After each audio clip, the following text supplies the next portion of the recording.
am not a paranormal investigator. I am an author. While looking for inspiration for a book, I came across a series of stories surrounding a home in the American Pacific Northwest.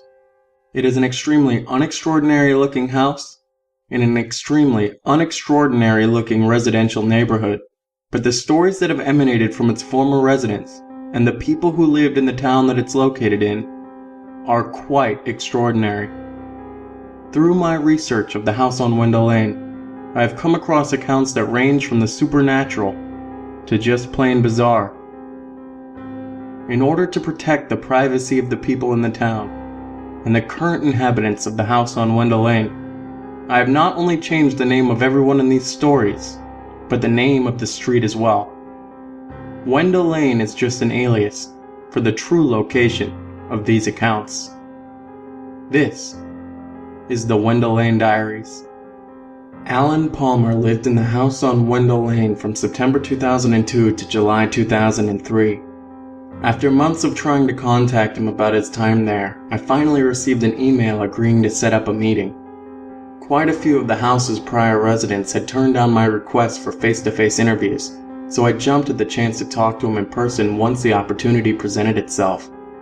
Palmer, who worked as a socioeconomics professor at the University of Washington, arranged to meet me and talk over drinks at a place of his choosing in downtown Seattle. The bar was called Oliver's Lounge and was located in the historic Mayflower Park Hotel. Upon arriving, I was surprised to see just how crowded it was for 3 p.m. on a Tuesday. There were people seated at nearly every table, while food runners and waiters dressed in white servers' jackets and black bow ties hustled and bustled about the room, bringing people their orders.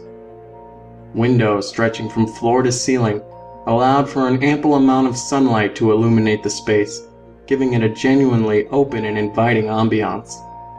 I spotted Palmer in the corner, sitting at a high table and sipping on a glass of scotch.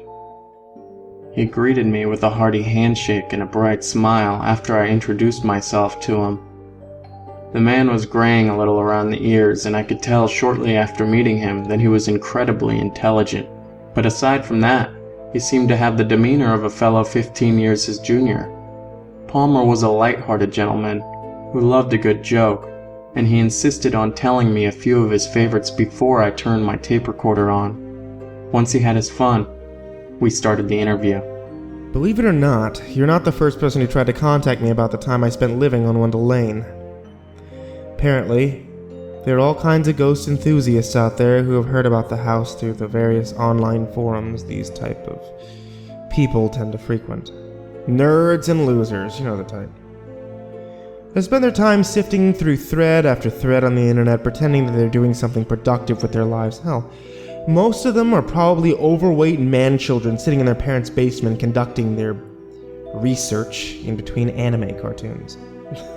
Palmer let out a laugh, seemingly pleased with his depiction of the paranormal research community.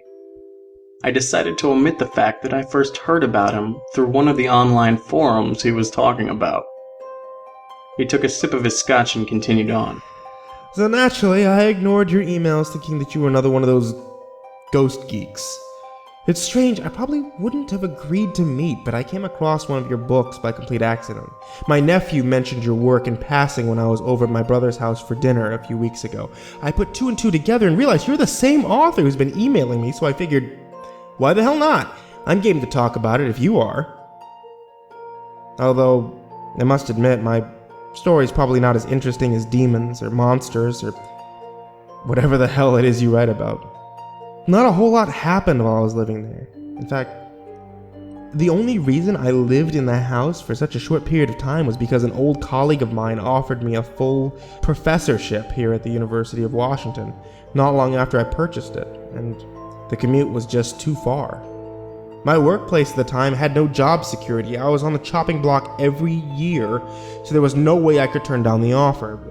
This was before the housing bust in '07. It was a seller's market. Banks were giving away loans like there was no tomorrow, so it wasn't difficult to turn right back around and flip the place. Hell, I even made 30 grand. Plus, I love Seattle. The weather sucks, but the city has culture. We made small talk for a bit. He told me some stories about work, his travels to Europe, and even asked me about some of the upcoming books that I've been working on. I was beginning to wonder if flying all the way out to Seattle to speak to him had been a big waste of time. After all, Palmer appeared almost completely uninterested in discussing any and all aspects of the house. I directed his attention back towards the reason why we had met, when I asked him to describe the most bizarre encounter he could remember having in the short time he lived on Wendall Lane. Now you're starting to sound like the internet ghost geeks. Fine. Let me think. Like I said, nothing really strange ever happened. That's why He paused for a moment and looked out the window towards the street. There was one thing. I'd almost forgotten about it. The TV incident. It was a Friday night in June, about a month before the house sold. There was nothing on. You know how crappy television programs can be on the weekends, especially in the summertime. I was scrolling through channels on my TV's menu looking for something to turn my brain off when the title of a show caught my eye. It was called You Shouldn't Watch. I figured with a name like that, how could I not give it a go? Also, the show was on a channel that I had never seen before, channel 732. To be honest, I don't watch much TV, and when I do, I don't usually venture out of the HD channel, so I wasn't even sure if it was covered under my cable package. I don't know what yours looks like, but the way my cable provider's menu was set up, different colors are used to distinguish between different types of TV shows. You get green for sports, purple for movies, blue for everything else.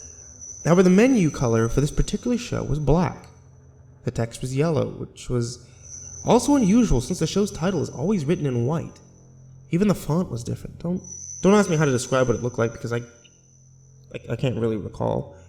All I know was I had never seen letters written in that way before. I know that sounds odd, but the best description I could give you is that even though the lettering looked completely alien in appearance,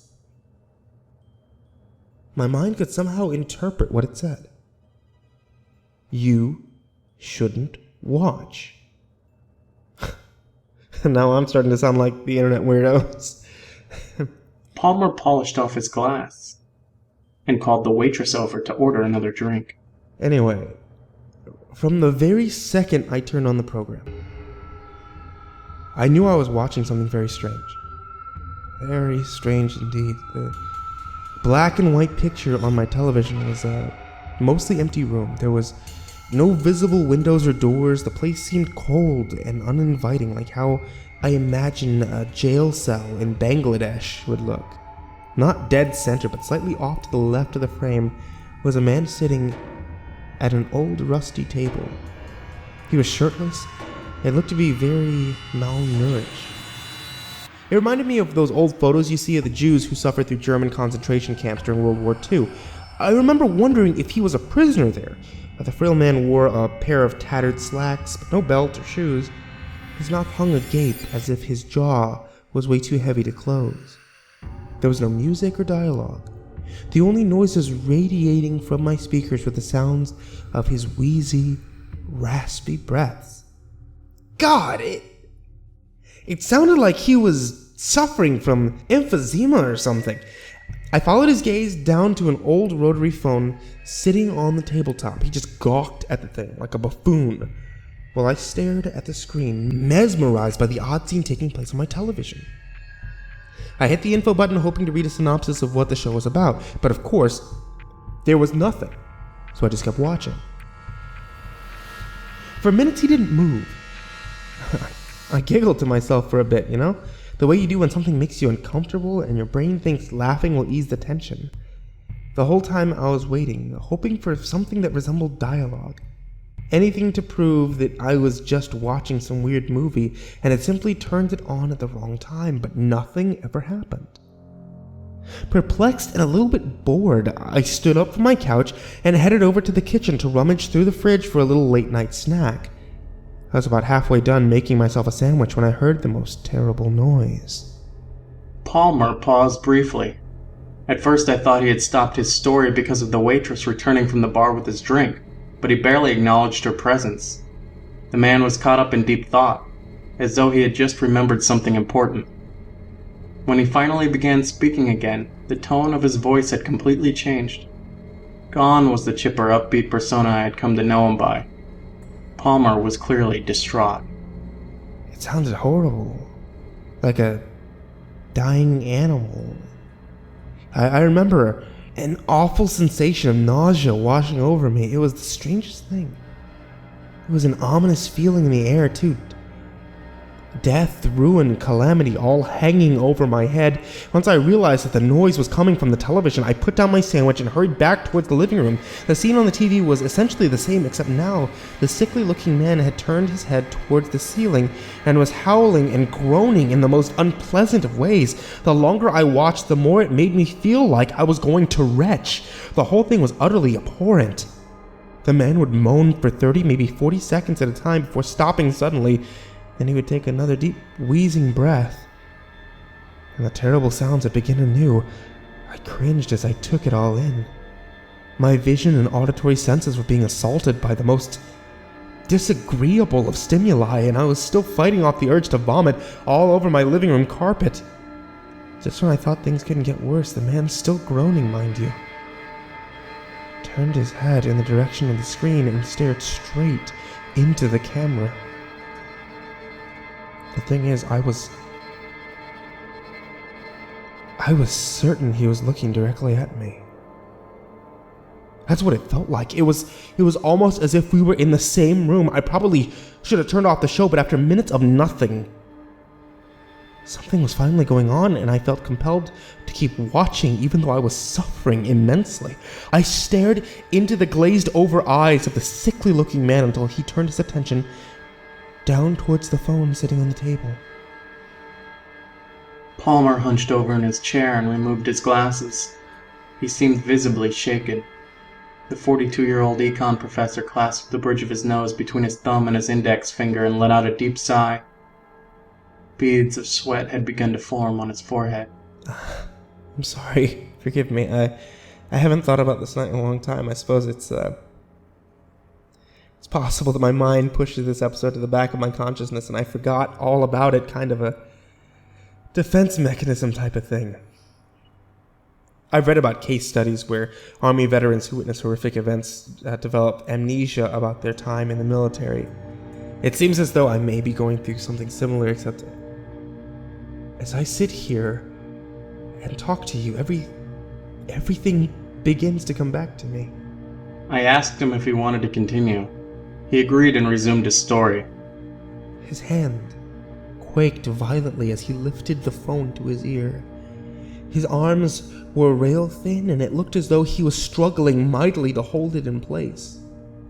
With his other hand, he clumsily started spinning the rotary dial. That's when my cell phone started ringing.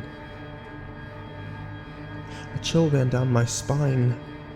My nausea got even worse. That ominous feeling in the air had transformed into a full-on horror. I prayed with every fiber in my being that it was a coincidence as I looked at my phone's caller ID. You have no idea how bad I wanted the number to be one that I recognized. I didn't recognize it, of course. Hell, it wasn't even a number. It was something else entirely. In that same strange alien text from the TV's menu were the words, "You shouldn't listen," written where the caller's number should have been. That was enough for me. I hung up the phone and reached for the remote on the coffee table. I must have pressed the channel button a dozen times, but the picture never changed. I tried the power button and still nothing happened. The man began to dial the phone again. Once more, my cell started to ring. Palmer had gone pale. He looked completely different from when I first met him. The polar opposite of the smiling man who shook my hand earlier. I tried to turn off the TV manually. I even unplugged it from the wall, but by this time, I knew it would do nothing. The sickly pale man continued to stare at me. His horrible, empty gaze felt as though it was tearing me to pieces. Stomach bile slowly started to crawl its way up my esophagus. I don't know why I answered the phone. I couldn't help myself. Maybe I thought if I did, then it would all just end. My finger trembled as I pressed the answer button. I slowly lifted the phone to my face. I didn't even need to say hello. He just began speaking as if he was watching me answer the phone through the television screen. And perhaps he was. Tears began to well up in Palmer's eyes. I tried to tell him that he didn't need to go into further detail if he was uncomfortable, but he kept talking as though he never heard me. By that point, he would have finished his story even if there was no one sitting across the table from him. He spoke to me in a terrible voice. It sounded like he was gargling shards of glass. His lips moved on the screen, but I could hear him clearly over the phone. He said,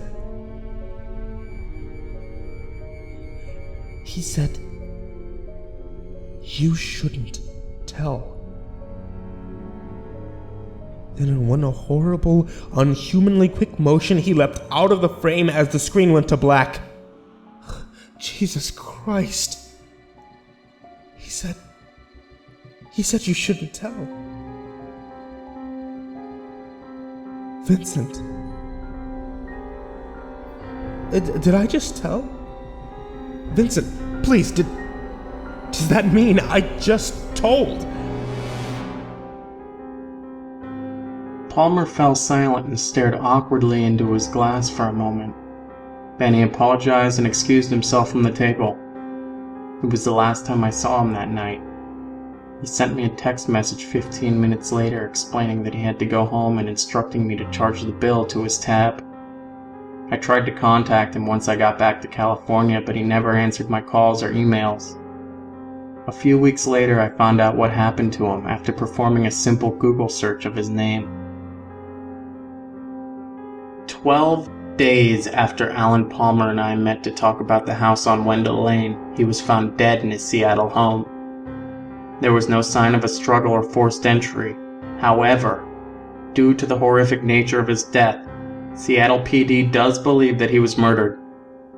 Palmer's body was discovered in front of the television on his living room couch, missing his ears, eyes, and tongue.